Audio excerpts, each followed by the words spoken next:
ẹ bá ń béèrè béèrè gbogbo yín náà ti máa ń sà ìlú ànábì ni sallallahu alaihi wasallam,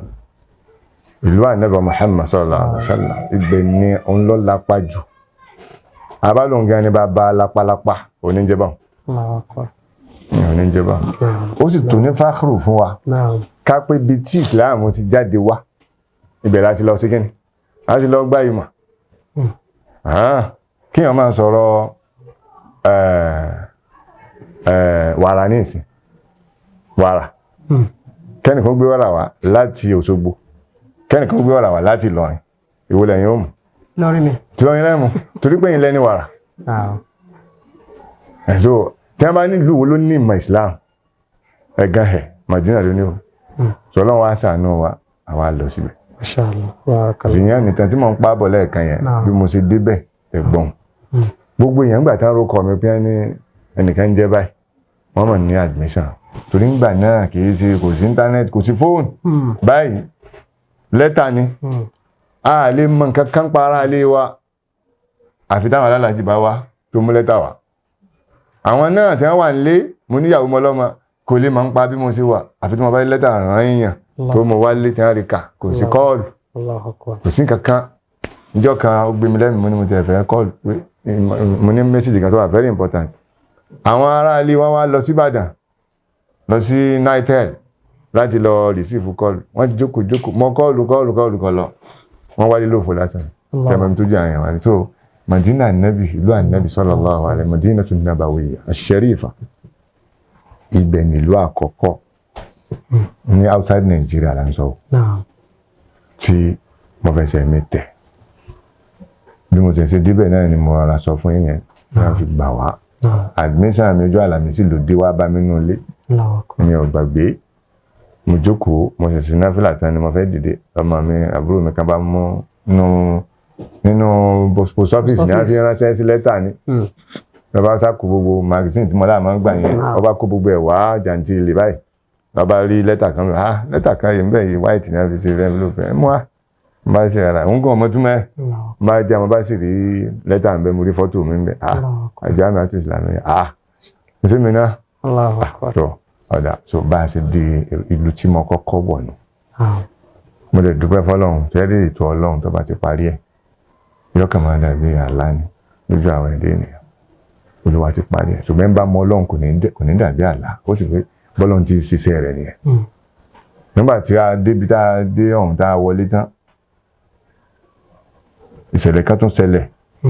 ṣé mọ̀ pé tíyàn bá ń lọ bì kan tó bá fẹ́ mọ̀ òdodo má háìdì irọ́ tó ọmọ sọ jáde fáwọn èèyàn. Èmi á máa jiyàn nígbà mo wà lójú ọ̀nà kan tẹ́lẹ̀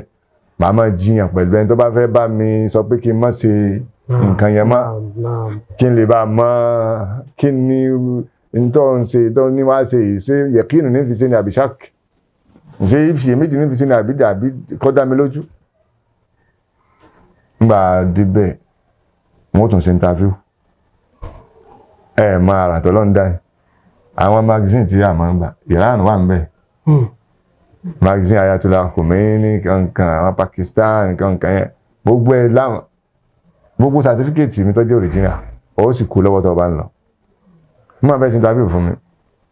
wọ́n ti interview fún mi wọ́n yẹ ok akhrij shahadatik bí àwọn certificate ẹ jáde a bá gbé shahada yẹn jáde fún mi mo bá gbé shahada jáde nígbà mo fẹ́ mú shahada báyìí ṣe mọ̀ pé ọmọ wa lára nígbà tá à ní fáìlì àwọn pépà magazine yẹn bẹ̀rẹ̀ ni mo kó bọnú ẹ̀ èmi ń lọ gẹ́gẹ́ tí mi ni pé tí wọ́n bá wí àṣà máa gbọ́ náà ni àṣà tí wọ́n bá gbà lọ́wọ́ wa á mọ̀ dájú pé wọ́n gbà wọ́n kì í ṣe pé bóyá a máa sọ pé yes fàyín tó ń fàyín náà ní kankan á sọ ti bá bẹ̀ lára wa mo bá gbé magazine jáde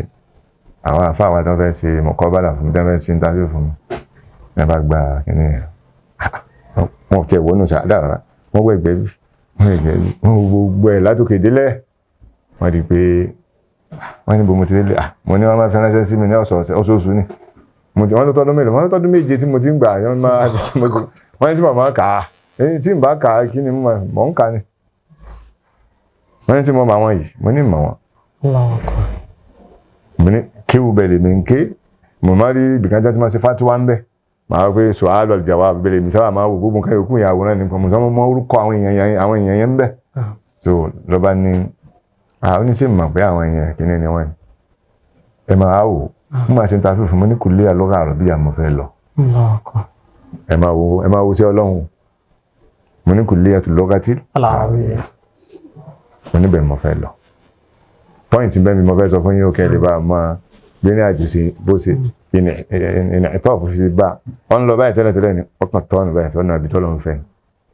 ẹnu magazine tí wọ́n rí yẹn àti kíní nǹkan yẹn tí wọ́n rí pépà yẹn wọ́n bá fi tí kóra wọn láwọn àwọn àfáà tí wọ́n ń ṣe mọ̀kọ́ bára ń gbé eléyìí kò yẹ kó lọ sí lugha arabiyya ẹ jẹ́ kó lọ sí kulliyatu da'wati wa usulid-din ní wọ́n ṣe ṣàjálà rẹ̀ sínú kíní fún mi wọn ò ní jẹ́yàn ọmọ o mo ní òkè báwo wá ní báyìí wọ́n ní kí n máa lọ wọ́n ní tíwájú lọ́la kí n lọ wo ṣóun tó la qabul wa tasjil ní pé ibi dín àwọn admission kí n lọ wo bẹ̀ ó rí kulliyah tí wọ́n gbé ọ sí mo ti dé bẹ̀ báyìí mo bá bẹ̀ pé kulliyatu da'wati mo pò sí wáyé kí ni gbogbo tí mo fẹ́ sí kọ́ yìí tí mo fẹ́ ṣeré ṣe ń tọ́fà ni pé ń ta kọ́ pọ̀ jù láti lé òun náà ní lugha ká sọ lárúbáwá kí ó máa ń kọ́ mọ́ sí àlèébù kankan bẹ̀ rárá ó ní nǹkan gan ọ̀sọ́ra rẹ̀ fún wọn láwọn àwọn tó jẹ́ lárúbáwá gan wọn ò máa sọ ara wọn tó bá wa ara